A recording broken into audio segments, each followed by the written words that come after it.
चैतन्य प्रभु नित्यानंद श्री अद्वैत गदाधर श्रीवासादि गौर भक्तवृंद। हरे कृष्णा कृष्ण कृष्ण हरे हरे, हरे राम राम राम हरे हरे। ఈ రోజున మనం భగవద్గీత యథాతథము 16వ అధ్యాయము దైవ అసుర స్వభావాలు. మొట్టమొదటి కొన్ని శ్లోకాలలో శ్రీకృష్ణుడు దైవ లక్షణాలను స్వభావాలను వివరించారు. ఇప్పుడు ఈ శ్లోకాలలో అసుర స్వభావం గురించి, వాటి ఫలితాల గురించి ఈ శ్లోకాల్లో మనం చూడబోతున్నాం. ఇక్కడ దైవీ సంపద్ విమోక్షాయ, ముందు శ్లోకాల్లో మనం నేర్చుకున్నాం. దైవ లక్షణాలు కనుక ఉంటే విమోక్షాయ, అది మోక్షానికి దారితీస్తుంది. ఆసురి బంధ, ఎవరైనా అసుర స్వభావాన్ని పెంచుకుంటే వాడు బంధించబడతాడు, ఈ లోకంలో బంధించబడతాడు.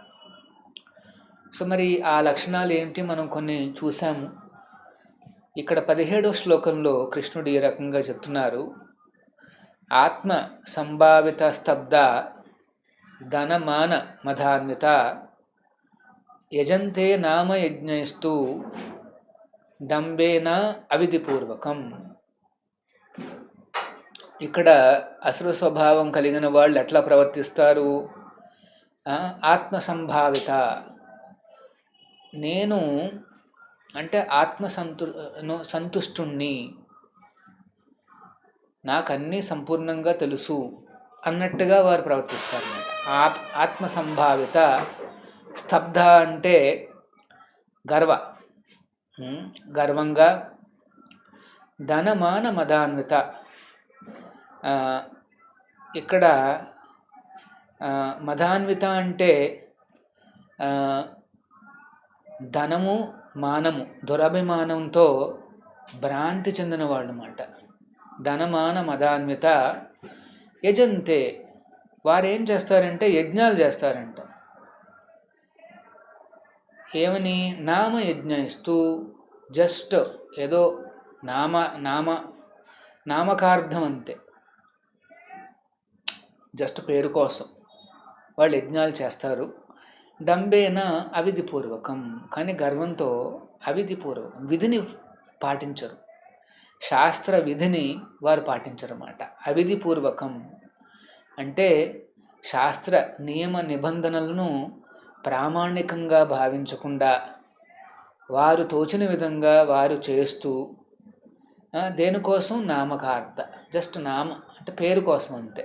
పెద్ద యజ్ఞం చేశారు వీరు, లేకపోతే పలానా దేవస్థానానికి దర్శనానికి వెళ్ళారు అన్నట్టుగా పేర్ల కోసమే తప్పితే యాక్చువల్గా లోన తనకి ఎటువంటి ఈ భగవత్ ప్రామాణికత పైన నమ్మకం అంటూ విశ్వాసం కానీ ఉండదన్నమాట. సో ఈ స్వభావాల వల్ల మనం చాలామందిని చూస్తుంటాం.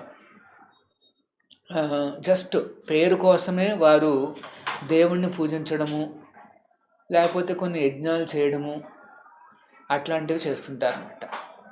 కానీ వాళ్ళ మనసులో అయితే ఏ ప్రామాణికతను వారు నమ్మరు, శాస్త్ర విధిని నమ్మరు, ఆ దేవుణ్ణి నమ్మరు అన్నమాట. సో అట్లాంటి ప్రామాణికంగా నమ్మకుండా తమకే అంత ప్రామాణికత్వం అంతా తెలుసు అన్నట్టుగా వారు ప్రవర్తిస్తారు అన్నమాట.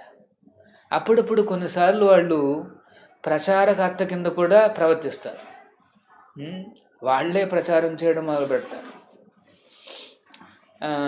అంటే ప్రజల్ని కాస్త మోహంలోకి పెట్టి ఏ రకంగా యజ్ఞాలు చేస్తున్నట్టుగా కనిపిస్తారు, ఒక దేవతలను పూజిస్తున్నట్టుగా కనిపిస్తారు, లేకపోతే కొన్నిసార్లు నేనే దేవుణ్ణి అని చెప్పి ప్రచారం చేసుకుంటారు.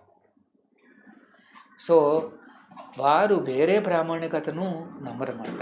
అందుకని ఇక్కడ అవిధి పూర్వకం అని కృష్ణుడు చెప్తున్నాడు. విధి కాకుండా అవిధి పూర్వక. ఇప్పుడు మనం భోజనం చేయాలి అంటే ఇలాగ నోటి ద్వారా పెట్టుకుంటాం, అది విధి. అవిధిపూర్వకము అంటే ఏమిటి? ఆ ఫుడ్ని కానీ తీసుకువెళ్ళి ఏదో చెవుల్లో కానీ కళ్ళల్లో కానీ పెట్టుకుంటే అది అవిధిపూర్వకం అన్నమాట, అంటే కరెక్ట్ కాదు. అలాగే శాస్త్రాలు చెప్పాయన్నమాట, ఏ రకంగా ఆ దేవాది దేవుణ్ణి మనం ఆరాధించాలి, ఏ రకంగా యజ్ఞాలు చేయాలి, అవన్నీ పక్కన పెట్టి ధనమాన మదాన్విత, ఆ మదంతో ధన దురభిమానాలతో ఎవరి మాట లెక్క చేయకుండా నేనే ఒక ప్రామాణిక నాకు పర్సనాలిటీని, అందరూ నన్ను ఫాలో కావాలన్నట్టుగా ప్రవర్తిస్తారన్నమాట. ఇట్లాంటి ప్రచారకర్తలు అప్పుడప్పుడు సన్యాస వేషం కూడా వేసుకుంటారు. కానీ సన్యాసి, ఈ ప్రపంచాన్ని త్యజించిన సన్యాసికి ఎన్నో నియమ నిబంధనలు ఉన్నాయి. వాటిని అన్నిటినీ కూడా పట్టించుకోకుండా తను ప్రచారం చేస్తుంటాడు.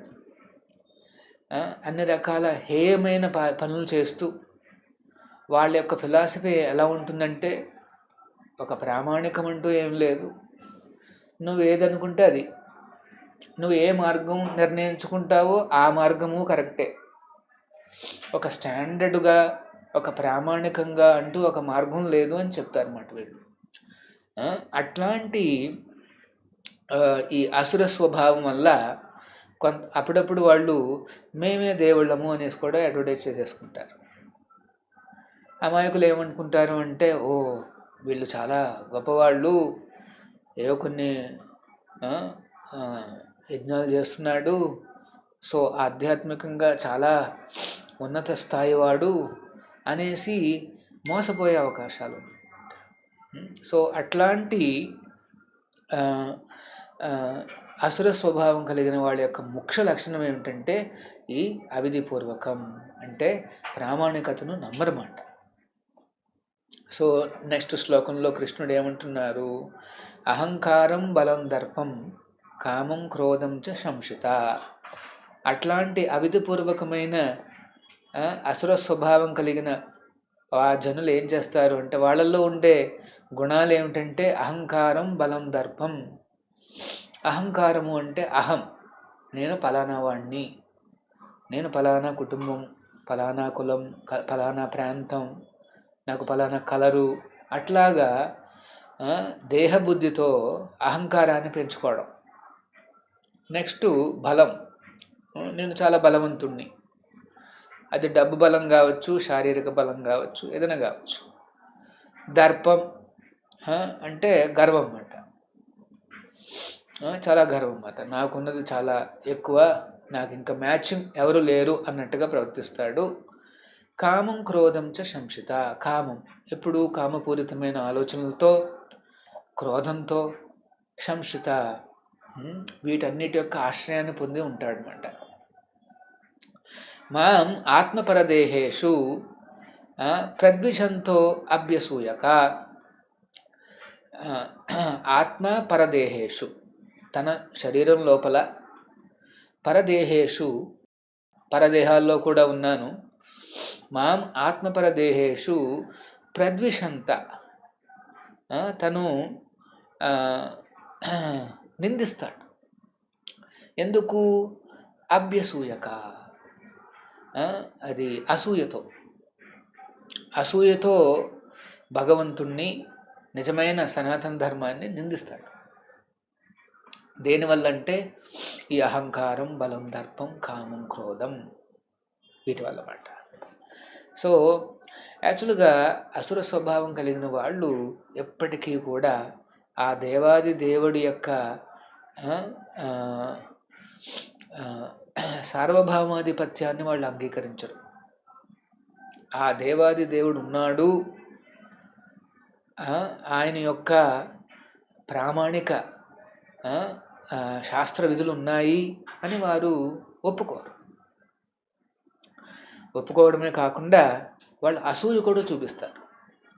గ్రంథాలపైన అసూయ చూపిస్తారు. భగవంతుడు ఉన్నాడు అన్న ఆ విశ్వాసం పైన అసూయ చూపిస్తాడు. వాడు అసూయ పడతాడు అన్నమాట. ఇట్లా అసూయ పడిన వాళ్ళు ఏం చేస్తారు అంటే, ఈ గ్రంథాలలో ఉన్న వాక్యాలు కానీ లేకపోతే గ్రంథాలలో ఉన్న ఆ పవిత్రమైన భగవత్ లీలలను కానీ వారు నమ్మరు. వాటిని మైథాలజీ అని చెప్పేసి దాన్ని ఏమంటారు, నిందించడానికి ప్రయత్నిస్తారు, హేళన చేస్తారన్నమాట. మీకు అదేమిటి దేవుడు ఆ రకంగా ఈ రూపంలో ఉన్నాడు, ఆ రూపంలో ఉన్నాడు అనేసి వాళ్ళు హేళన చేస్తారన్నమాట. సో దాని యొక్క అంటే దేనికి వీళ్ళంత ఇంత దూషించడము అంటే ఇదంతా కూడా ధనమధాన్విత, ఏదో కొంత డబ్బులు, కొంత ప్రెస్టేజు అదంతా పెంచుకోవడంతో తన బలం పైన నమ్మకం బాగా పెరిగిపోయి ఆ గర్వంతో ఏమిటి చూడమాట, జరుగుతున్న వాస్తవం ఏమిటి అని గమనించడు. నేను వర్తమాన కాలంలో చేస్తున్న పనుల ఆధారంగా నెక్స్ట్ జన్మలో నాకు లభిస్తుంది, అది అట్లాంటి జన్మ లభిస్తోంది అనేసి తనకి ఎటువంటి ఐడియా లేదు, కానీ ఈ నియమాలు ఉన్నాయి అనేసి వాడికి అర్థం కాదన్నమాట. సో అది తెలియకుండా అజ్ఞానంతో తన ఒక రకంగా చెప్పాలంటే తన మీద తనే అసూయ పడినట్టు. ఎందుకంటే తన యొక్క గుడ్ ఫ్యూచర్ గురించి ఆలోచించట్ల. ఈ రకంగా ద్వేషించడం, భగవద్వేషణ, వైష్ణవ ద్వేషణ, ఆ శాస్త్ర నిందన, ఇవన్నీ కూడా నాకు మంచిది కాదు అన్న విషయం కూడా తెలియదు అన్నమాట. తెలియకుండా అట్లా చేస్తాడు. తన మీదే తనకి హింసను చేస్తాడు, పరుల మీద కూడా హింసను తీసుకొస్తాడు. ఇది మాట ఈ అసుర స్వభావాలు కలిగిన వాళ్ళు. మనం చాలా ఎగ్జాంపుల్స్ చూస్తున్నాం కదా. రావణుడు ఉన్నాడు, హిరణ్యకశిపుడు ఉన్నాడు. వారు ఎంత క్రూరులుగా ప్రవర్తించారు అంటే అందరినీ హింసించారు, ఒక రకంగా వాళ్ళను కూడా హింసించుకున్నారు. ఎందుకంటే రేపేమవుతుందని ఆలోచించకుండా. సో ఆ జ్ఞానం లేకపోవడంతో ఈ రకంగా భగవంతుడి పైన ద్వేషము మరియు శాస్త్ర దూషణ ఇవన్నీ మనం చూస్తుంటామన్నమాట. తనెప్పుడూ కూడా నేను స్వతంత్రుణ్ణి, చాలా శక్తిమంతుణ్ణి, నేను ఏ పనన్నా చేయొచ్చు, నన్ను క్వశ్చన్ చేసేవాళ్ళు ఎవరూ లేరు, అడిగేవారు ఎవరూ లేరు, నాకు శత్రువు అంటూ ఒకవేళ వీడి యొక్క నమ్మకాన్ని ఎవరైనా ఒమ్ము చేయడానికి వచ్చారనుకోండి, ఇంద్రియ తృప్తిని ఎవరైనా తగ్గించడానికి వచ్చారనుకోండి, వెంటనే వాడు నా శత్రువు అని చెప్పి తన మొత్తం బలాన్నంతా ఉపయోగించి ఆ శత్రువుని ఎట్లా తీసేయాలని చూస్తాడు. ఇది అసలు స్వభావము అంటే. సో ఎవరూ కూడా నా శక్తిలో కానీ, నా ధనంలో కానీ, నా యొక్క స్థాయిలో కానీ, నా ప్రెస్టేజ్లో కానీ సమానంగా ఉండరు అన్న భావనతో ఒకవేళ ఎవరైనా పొరపాటున ఎక్కువగా కనిపించినా లేదా సమానంగా కనిపించినా వెంటనే వాడు నా శత్రువు, నా పొజిషన్కి భంగం కలిగిస్తున్నాడని చెప్పుకుని వాడిని తీసేయడానికి ప్రయత్నిస్తుంటాడనమాట. ఇట్లాంటి అసుర స్వభావాలు కలిగిన వాళ్ళు చాలా క్రూరులుగా మారిపోతారు, చాలా క్రూరంగా ప్రవర్తిస్తారు. మనం నమ్మలేమన్నమాట, అంత క్రూరంగా ప్రవర్తిస్తారు. సో మరి అట్లాంటి క్రూరులకి మరి నెక్స్ట్ జన్మ ఏ రకంగా ఉంటుంది అది కూడా కృష్ణుడు చెప్తున్నాడు. తానహం ద్విషత క్రూరా, అట్లాంటి అసూయ క్రూరమైన ఈ జీవులకు, ఈ మనుషులకు సంసారేషు నరాధమ, వాళ్ళు నరాధములు, నరులు కానీ నరుల్లో అధములు మాట. ఎందుకంటే వారు ఎటువంటి ప్రామాణికతను నమ్మరు. అండ్ దెన్ అట్లాంటి వాళ్ళకి ఏంటి, క్షిపామి అజస్రం అశుభ ఆసురేషు ఇవ యోనిషు. అట్లాంటి వాళ్ళు చనిపోయిన తర్వాత నెక్స్ట్ జన్మలో చాలా ఘోరమైన అసుర జాతుల్లోకి వెళ్తాడు, అసుర నీచ జాతులకు వెళ్తాడన్నమాట.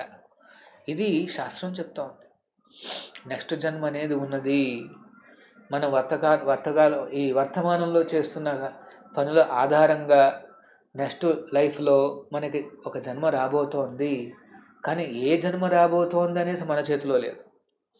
మనకెంతో అహంకారం ఉండొచ్చు, దుర్భిమానం ఉండొచ్చు, నేనే గొప్ప అన్న ఫీలింగ్ ఉండొచ్చు, అహంకారం ఉండొచ్చు. కానీ ఒక్కసారి శరీరాన్ని వదిలిపెడితే ఇంక నువ్వు నెక్స్ట్ శరీరం ఏమొస్తుందో నీకు ఐడియా లేదు, నీకు కంట్రోల్ కూడా లేదు. ఆ కంట్రోల్ అంతా భగవదేచ్ఛ. దేవాది దేవుడు ఏదైతే నిర్ణయిస్తాడో అట్లాంటి జాతుల్లోకి వెళ్ళాల్సి వస్తుంది. మరి ఏమైంది నీ యొక్క గర్వము, ఏమైంది నీ యొక్క దురభిమానము? అందుకనే అజ్ఞానంతోనే ఇవన్నీ చేస్తుంటారు. శ్రీమద్ భాగవతం చెప్తోంది, ఈ జన్మను వల్లగానే మనం నెక్స్ట్ జన్మలో ఏ జాతిలో అయితే మనం పుట్టబోతున్నామో ఆ జాతికి చెందిన ఒక తల్లి శరీరంలోకి మనం ప్రవేశిస్తాం, గర్భంలోకి. ఆ తర్వాత మనం జన్మను తీసుకుంటాం అన్నమాట. ఇది మన చేతిలో లేదు. ఒకవేళ మన చేతిలో ఉండుంటే అందరూ ఏమనుకుంటారు, ఒక చాలా మంచి ఫ్యామిలీలో నేను పుట్టాలి అనేసి వాళ్ళు అనేసుకుంటారు, వెంటనే పుట్టేస్తారు. కానీ అట్లా అవ్వట్లేదుగా. మన చేతిలో ఏం లేదు. మనం ఏ కుటుంబంలో పుడుతున్నాము, లేకపోతే ఏ పొజిషన్లో ఉండబోతున్నాం అనేసి మన చేతిలో ఏం లేదు.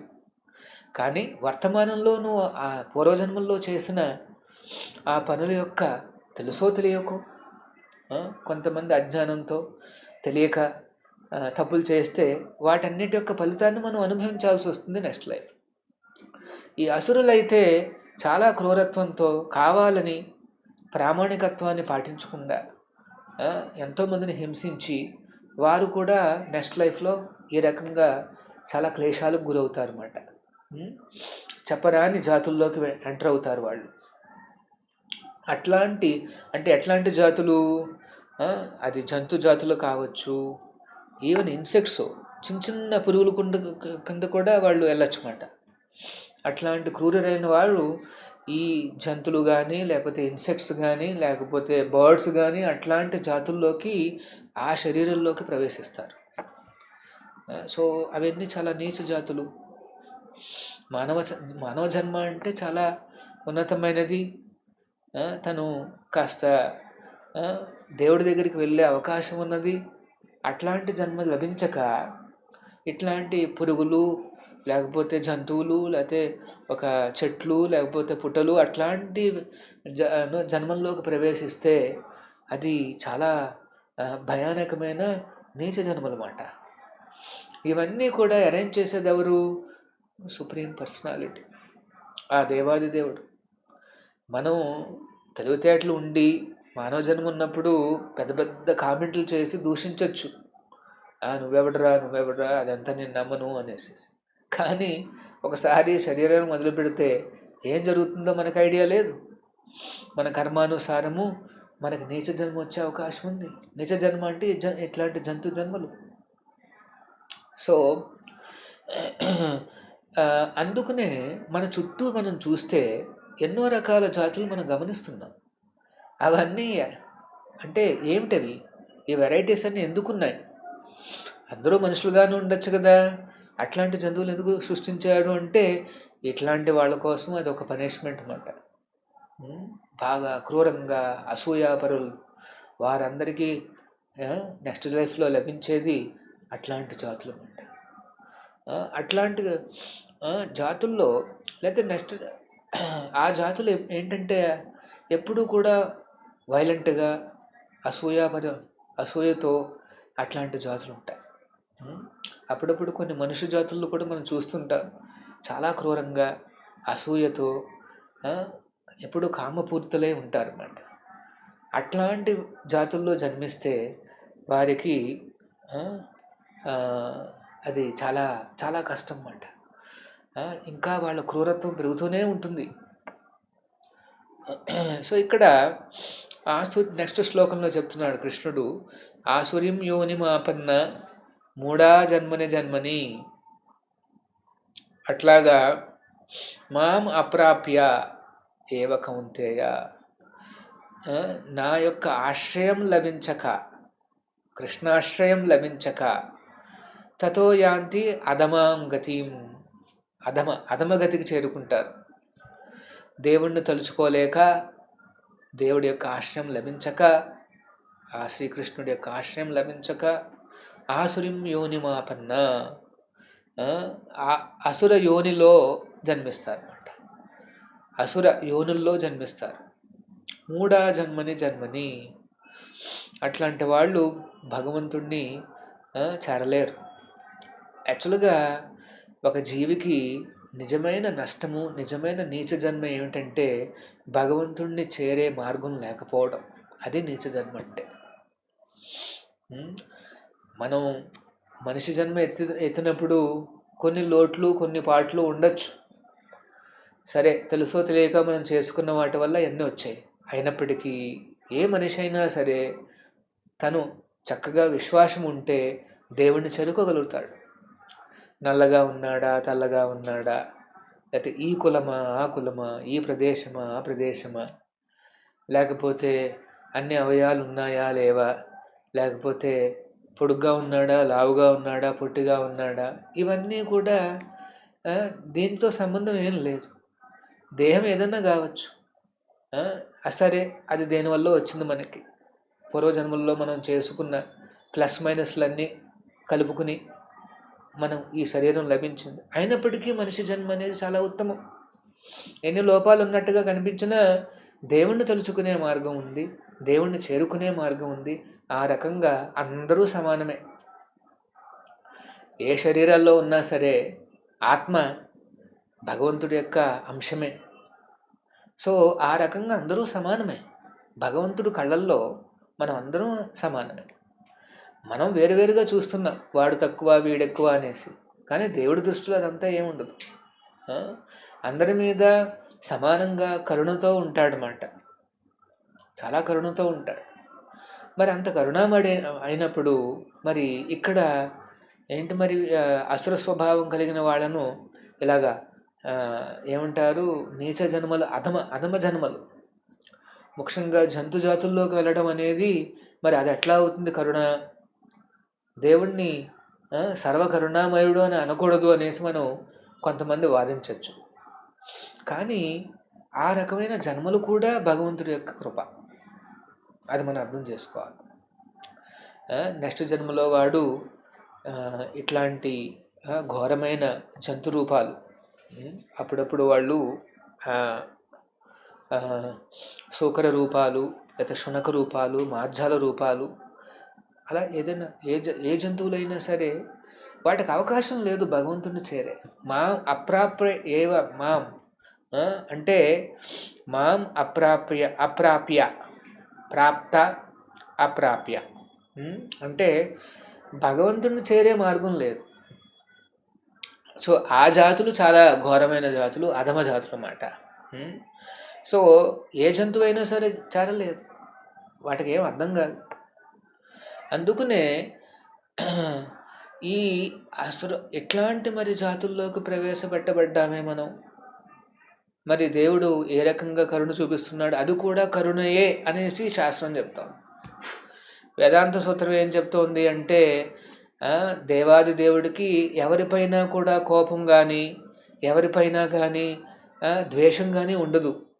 ఆయన అందరికీ సమానుడు, అందరికీ సమానుడు. ఆఫ్టర్ ఆల్ మన అందరం కూడా ఆ దేవుడి యొక్క అంశాలమే, సమానంగా చూసుకుంటాడు స్వామి. మరి అయితే ఈ రకమైన క్రూరమైన వాళ్ళకి మరి ఎట్లాంటి జాతులు వచ్చాయా? మరి అట్లాంటప్పుడు అదేదో క్రూరంగా ప్రవర్తించినట్టుగా ఉంది అంటే అది శాస్త్రం ఏం చెప్తుందని కాదు. అట్లాంటి జన్మ కూడా వాడి మీద కరుణ.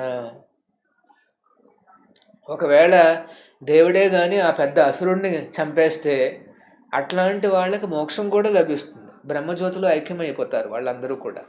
అది కూడా మంచిదేగా. ఈ శరీరంలో పడ్డ క్లేశాలన్నిటి నుండి విముక్తి కలిగి వాడు ఆ అనంతమైన జ్యోతిలో లీనమవడం అని కూడా అది ఒక రకమైన మోక్షం. అది టెంపరీ మోక్షము, అది కూడా మంచిదే వాడికి. ఎందుకంటే ఇంకా ఆ అసుర స్వభావం అంతా పోతుంది. అట్లీస్ట్ కొత్తగా వాడు ఫ్రెష్గా మంచి జన్మను పొందొచ్చన్నమాట. సో ఇలాగ మరి అసుర జాతుల్లోకి ప్రవేశపెడితే జంతు జాతుల్లో మరి అది ఎట్లాగా? క్రమక్రమంగా జంతు రూపం నుండి వాడు మళ్ళీ పైకి వచ్చే మార్గాన్ని కూడా భగవంతుడు వాళ్ళల్లో దాన్ని ఎవల్యూషన్ అంటారు.